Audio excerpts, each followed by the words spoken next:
আসসালামু আলাইকুম, welcome to our YouTube channel direct. অবশেষে দেখতে পাচ্ছেন সেই পাঙাশ মাছের করলা দিয়ে রেসিপি আপনাদের মাঝে চলে আসলো। তো আসলে পেঁয়াজটাকে খুব একটু লাল লাল করে নিয়ে সব কিছু মানে যেভাবে আর কি প্রসেসিং করে রান্না করা হয়, পেঁয়াজ, মরিচ, হলুদ, তেজপাতা, মানে যা যা লাগে। আসলে আমি কখনো এই রান্নাটা কখনো খেয়ে দেখিনি, তো আমি আসলে সেদিন খাওয়ার পরে আসলে বুঝতে পারছি যে আসলে অনেক টেস্ট। আপনারা চাইলে কিন্তু বাসায় এটা খেয়ে দেখতে পারেন। তো পুরো রান্নাটা দেখার জন্য ভিডিওর সাথেই থাকবেন আশা করি।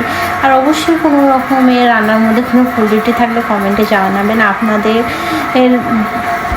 আপনাদের সাপোর্ট ছাড়া আমরা আসলে কোনো কিছুই করতে পারবো না। তো দেখতে পাচ্ছেন কি একটু লাল লাল করে ভেজে নিচ্ছে।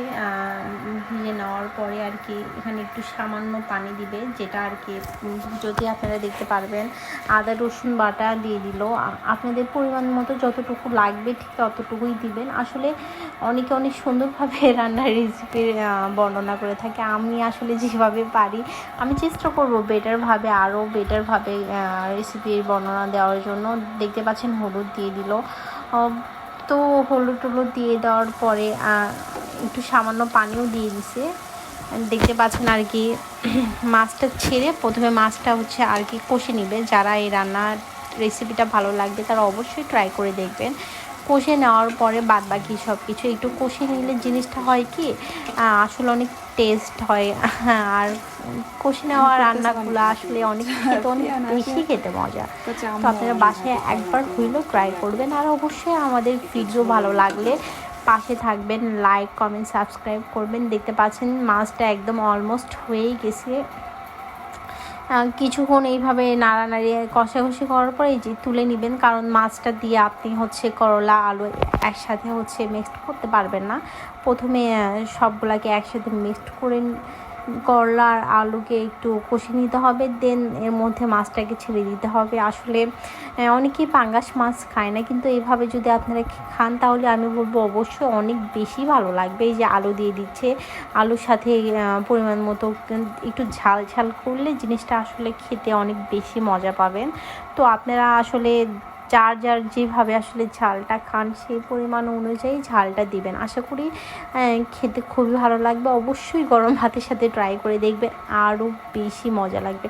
আলুটা কিন্তু প্রথমেই আগে সিদ্ধ করে নিছি, কারণ হচ্ছে এটা নিলে আর কি খুব মানে জলদি রান্না করার লাগলে আপনারা চাইলে একটু আলুটা আগে সিদ্ধ করে নেবেন এবং করলাটা দিয়ে এটাকে কিছুক্ষণ সিদ্ধ করে নিতে হবে। দেন ওর মধ্যে সব কিছু আস্তে আস্তে করে দিয়ে দিতে হবে। তো বেশিক্ষণ লাগবে না, আসলে রান্নাটা করতে বেশিক্ষণ লাগবে না।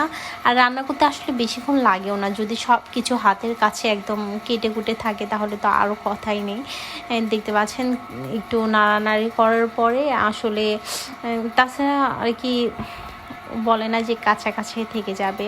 আমি আবারও বলবো যে ভিডিওর মধ্যে কোনো রকম ভুলটি হয়ে থাকলে অবশ্যই ক্ষমার দৃষ্টিতে দেখবেন।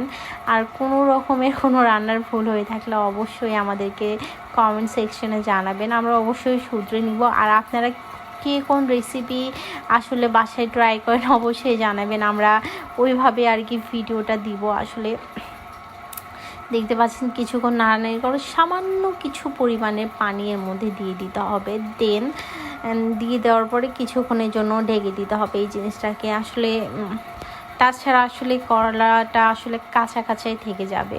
তো আমি জানি না কে কেমন করে এই তরকারি দেখাই, বাট আমাদের এখানে এইভাবে ট্রাই করা হচ্ছে। এই তো মাছ দিয়ে দেওয়া হয়েছে এবং দেখতে পাচ্ছেন একদম একটা গ্রেভি টাইপ হয়ে গেছে। তো আপনি চাইলে আর একটু পানি দিয়ে ঝোল ঝোল রাখতে পারেন, আবার চাইলে এরকমও খেতে পারেন। যার যেই রকমের আসলে ভাল লাগবে আপনারা সেরকম করেই খেতে পারেন। এখানে সম্পূর্ণ ভিডিওটা খুব ভালোভাবে দেখলে আপনারা বুঝতে পারবেন। আর আমি অবশ্যই আরও সুন্দর করে আপনাদের মাঝে ভিডিওটা তুলে ধরবো, যাতে আপনাদের বুঝতে খুবই ইজি হয়ে যায়। আর যেভাবে আসলে আমরা মেইনলি রান্নাটা করে থাকি ঠিক সেভাবে এখানের মধ্যে পানি টানি দিয়ে আর কি পরে এটা নেমে নিয়ে খাওয়ার জন্য একদম রেডি। কিছুক্ষণ বলক তোলার পরে এটা আসলে চুলা থেকে নেমে নিতে হবে। ততক্ষণের জন্য আপনারা ভালো থাকবেন। নেক্সট কোনো ভিডিও আপডেট পাওয়ার জন্য অবশ্যই চ্যানেলে চোখ রাখবেন। ততক্ষণের জন্য আল্লাহ হাফিজ, আসসালামু আলাইকুম। তো অলমোস্ট রান্না শেষ, আল্লাহ হাফিজ। এই মোবাইলটা দে তো